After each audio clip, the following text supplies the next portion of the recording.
My name's Blaine Parker. I am a primary AOD counselor here at the residential program at Shawnee Counseling Center. So I grew up here in somewhat of a normal family for here.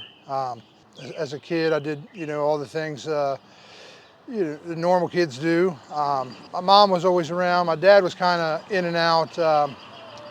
He was in and out of trouble. He suffered from alcoholism and drug addiction as well. Like everyone else, in my situation, similar stories. I started smoking weed, hanging out with, just friends, doing the social experiment, I guess you would say, with drugs. It progressed into, everything else with the opioid epidemic and on into the heroin and other drugs, crack cocaine, methamphetamines. I did it all. I was a poly abuser. It's kind of whatever you had is what I did. Currently, I am 7 years clean. I have been in the field here for 6 years. Started off as an RA. I've been a clinician for 5 years. Started in case management. Been primary AOD now for about 4 years. I was an outpatient counselor prior to coming into here. I've assumed the primary AOD role in residential or inpatient for the last 2 years. So the kicker for me, I believe, was just, dude, the homelessness was so bad because I had become my disease had progressed so far that I was a person that was hard to be around. If whatever I had to do to make sure that I had my drugs are fixed for that day, I was going to do it, commit crimes, manipulate people, whatever it was. So I made myself hard to be around, and dude, living outside, homeless for 2 years, I couldn't hardly even get in to get a drink of water in some places. So it was like, man, I got to make some changes. I got tired of just being arrested, doing time in and out of, I went to treatment 10 times. Sometimes I just wasn't ready. It took a lot for me because I felt like I would hit a bottom and then that bottom would fall out and it would go even lower. And I was like the guy that places would just say, hey man, he's not ready, or I would show up and I'd stay for a week and I'd leave, so. 2003, I was in a really bad car accident. I almost lost my right arm, and I started getting prescribed Percocet as pain management. And I went through like 5.5 months of physical therapy. I had to relearn how to use my arm. And at first, I don't even think I noticed it, the opioid addiction. But I just, one day I was like, man, and I didn't have any medication because sometimes I'd take 2 or 3, sometimes I'd take the 1. I never took them really as prescribed. And, that wasn't really a thing. I didn't know even what I was doing. I just, hey, I'm hurting a little more today. I'll take a few extra and whatever. So what I believe now is that, I became an addict very early in that instance. And, when it was like, hey, I'm hurting a little extra today and I'll take a few more, I was kind of feeding the addiction more than, hey, I'm really hurting. And I was out of medication and I didn't go to the doctor. I didn't have an appointment to see the doctor or refill meds for like 9 days. And, I was getting flu-like symptoms. I thought I was getting a cold or this or that. And I was talking to someone, and one of my cousins actually, and he was like, hey, I got a few of these, da, da, da, da. So, and I bought a few pain pills off him to hold me over until I went, and it fixed it like that, that day. And I was kind of like, that was the first an experience with like, hey, I'm progressing into something worse. And that was a pain pill addiction. And then noticing like symptoms of withdrawal and, all the things that come with addiction that I was clueless to. I was oblivious to it at the time though. So I think that's where the progression started. If I move on into using, heroin and smoking crack and things like that, I think for the most part, the cocaine, which started off doing powder, it was kind of social. that's what people were doing, and I was kind of like, hey, what's up with this? And I tried it. I was already snorting the pain pills and stuff because that's what everyone was doing around here.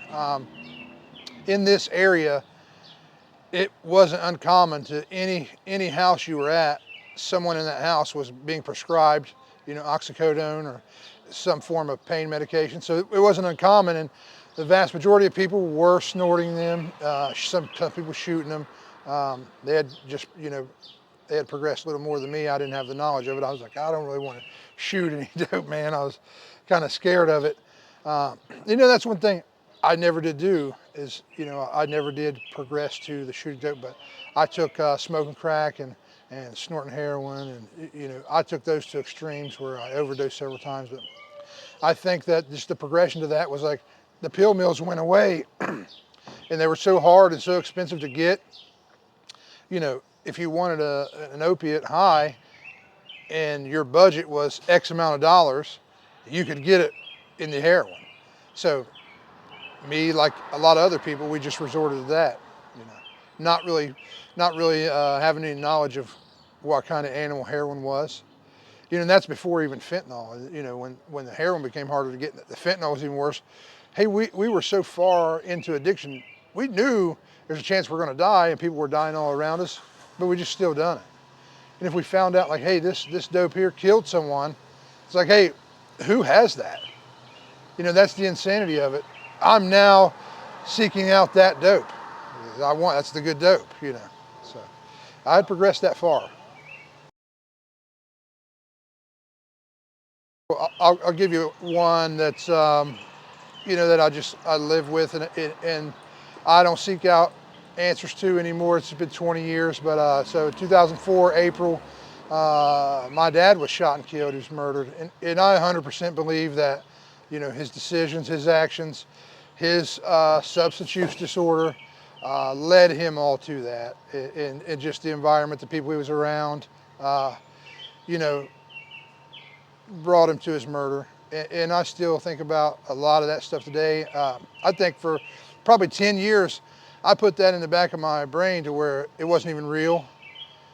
I still thought about it. I think it caused me trauma and it caused me problems, and I didn't address it ever for a long time. I didn't even, I just kind of, hey, that happened and I move on with my life. Well, I went down all the same roads that he had went down. I think I could have prevented some things, but I went down some of all those same roads just out of like, that was my dad. I want to be like my dad.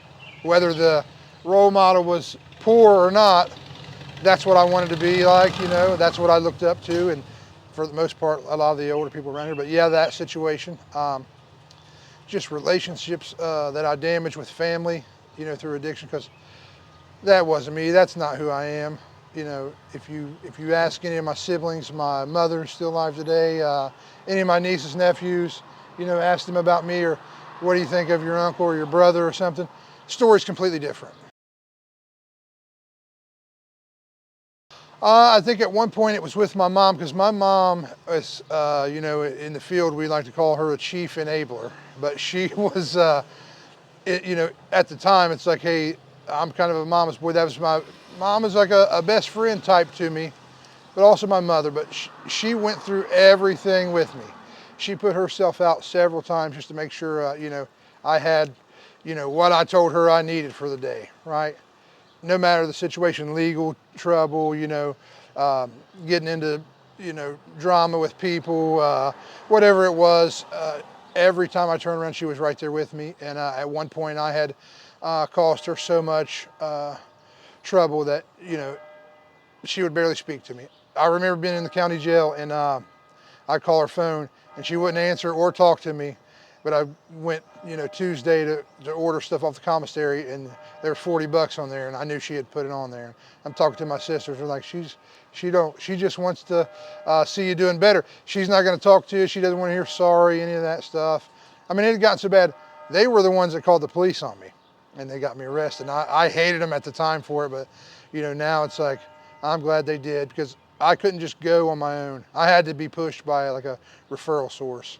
No matter how bad my life got, I couldn't just say, hey, this sucks real bad, I need to get help. I wouldn't commit to it. So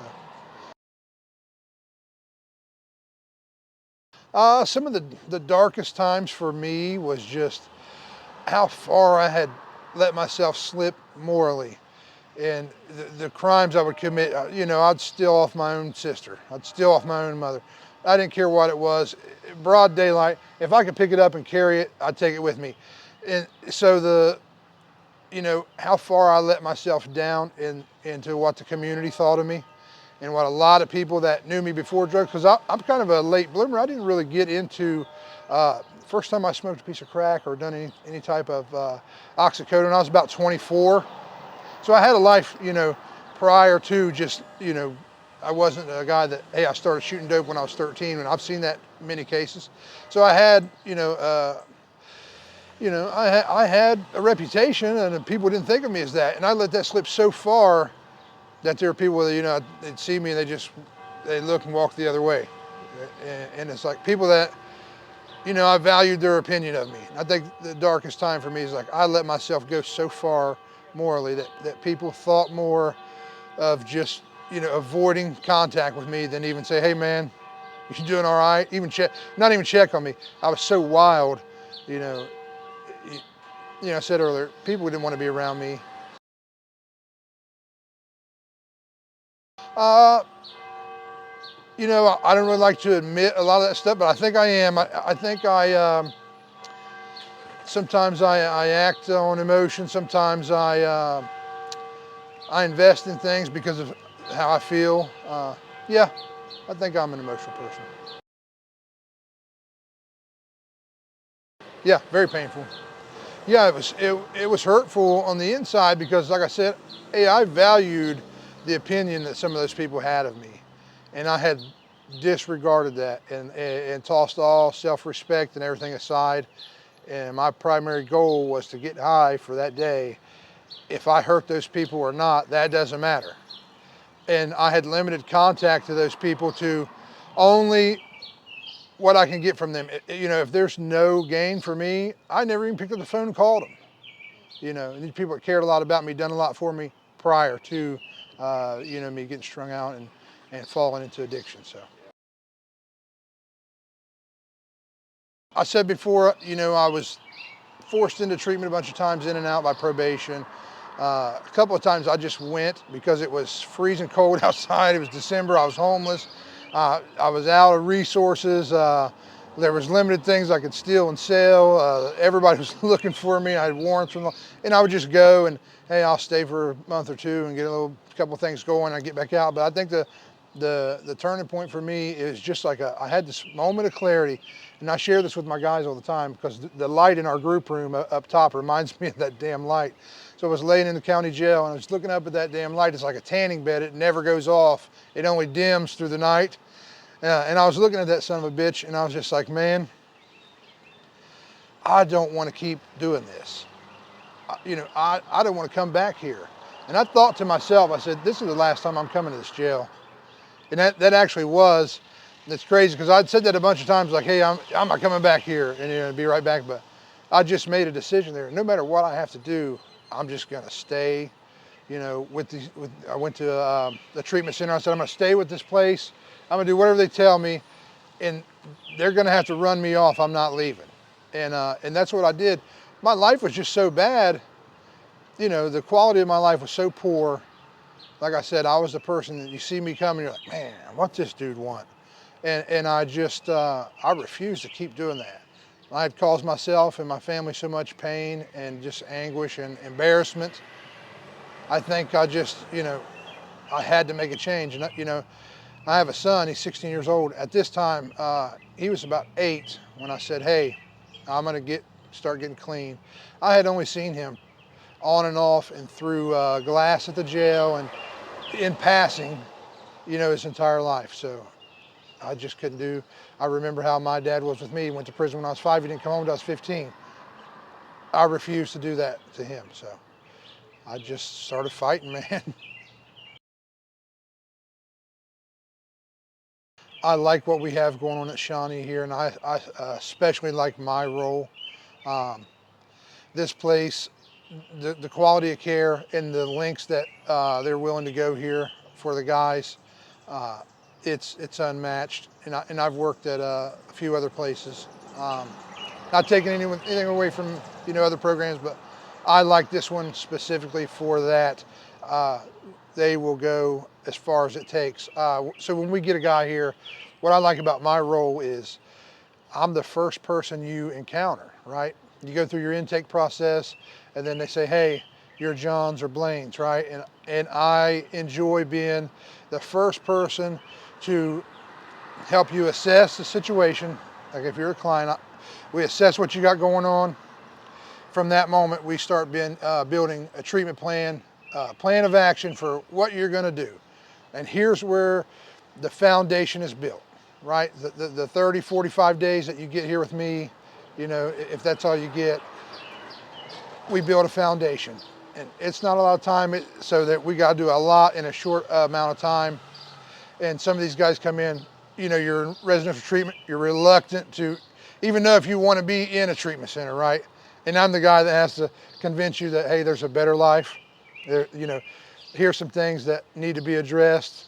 And they tell me some other things. And we just build a plan of action, man. And when they get stuck in the mud and they get stagnant and they're not sure where they want to go, what they want to do, I'm the guy that gets down in there with them, and we work our way out together. So I really enjoy having that role. Well, I would say, hey, it's time to stop.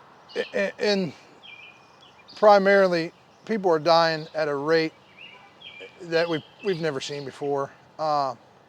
Locally, globally, it's time to stop.